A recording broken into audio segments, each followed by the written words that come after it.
प्यार की दर्द भरी कहानी, इसीलिए नर्मदा कहलाती है कुंवारी नदी। प्राचीन धर्म ग्रंथों में जिस रेवा नदी का जिक्र हुआ है वह भारत की एक पवित्र नदी नर्मदा है। कहते हैं कि गंगा में स्नान करने से जो पुण्य प्राप्त होता है वह नर्मदा नदी के दर्शन मात्र से ही प्राप्त हो जाता है।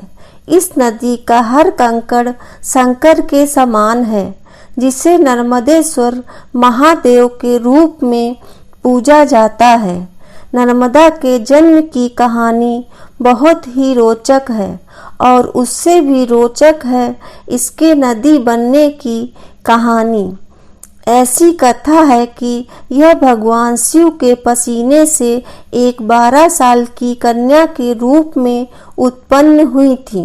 फिर जीवन ने ऐसा मोड़ लिया कि प्यार में इन्हें धोखा मिला और यह उल्टी दिशा में बह निकली।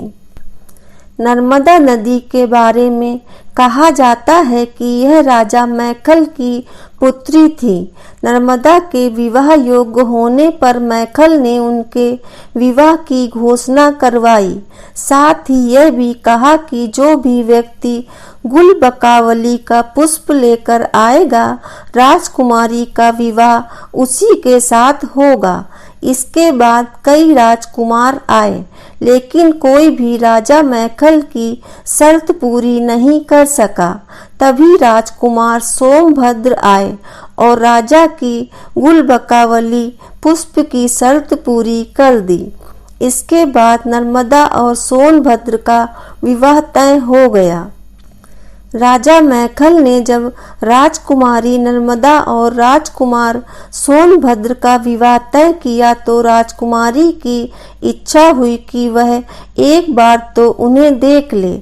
इसके लिए उन्होंने अपनी सखी जुहिला को राजकुमार के पास अपने संदेश के साथ भेजा, लेकिन काफी समय बीत गया और जुहिला वापस नहीं आई। इसके बाद तो राजकुमारी को चिंता होने लगी और वह उसकी खोज में निकल गई। तभी वह सोनभद्र के पास पहुंची और वहां जुहिला को उनके साथ देखा। यह देखकर उन्हें अत्यंत क्रोध आया। इसके बाद ही उन्होंने आजीवन कुंवारी रहने का प्रण लिया और उल्टी दिशा में चल पड़ी।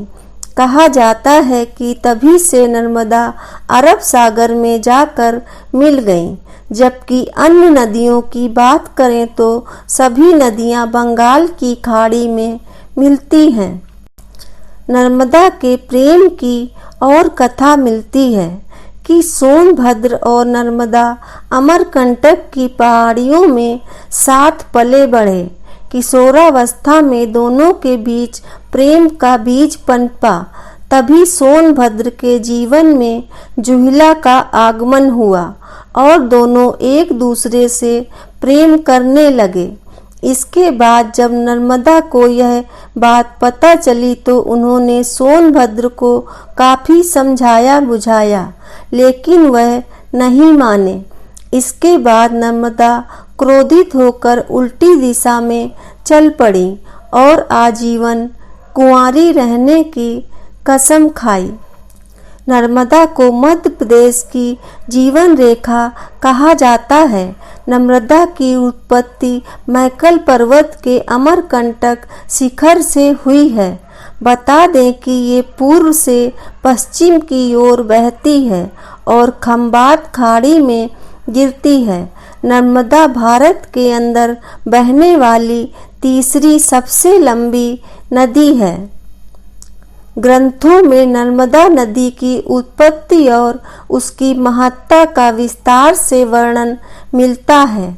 इन्हीं कथाओं के अनुसार नर्मदा नदी के दर्शन मात्र से होने वाले फल की भी जानकारी मिलती है। नर्मदा ही इकलौती नदी है जिसकी परिक्रमा की जाती है। पुराणों में उल्लेख मिलता है कि गंगा स्नान से भी जो फल नहीं मिलता वह नर्मदा के दर्शन मात्र से ही प्राप्त हो जाता है। कहा जाता है कि नर्मदा ने कई हजार सालों तक तपस्या की। इससे भगवान शिव ने प्रसन्न होकर उन्हें दर्शन दिया।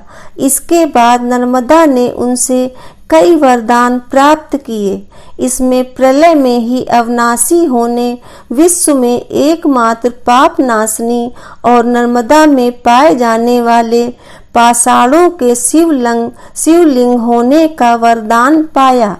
यही वजह है कि नर्मदा में पाए जाने वाले शिवलिंग को बिना प्राण प्रतिष्ठा के ही पूजा जाता है। इसके अलावा नर्मदा ने अपने तट पर भोले पार्वती के साथ ही सभी देवताओं के वास करने का भी वरदान प्राप्त किया। जय हो नर्मदेश्वर बाबा की। दोस्तों, आपको ये जानकारी कैसी लगी कृपया कमेंट करके ज़रूर बताएं। वीडियो पसंद आया हो तो लाइक करें और आगे की ऐसी ही कहानी, कथाओं एवं जानकारियों को जानने के लिए चैनल को सब्सक्राइब जरूर करें। धन्यवाद।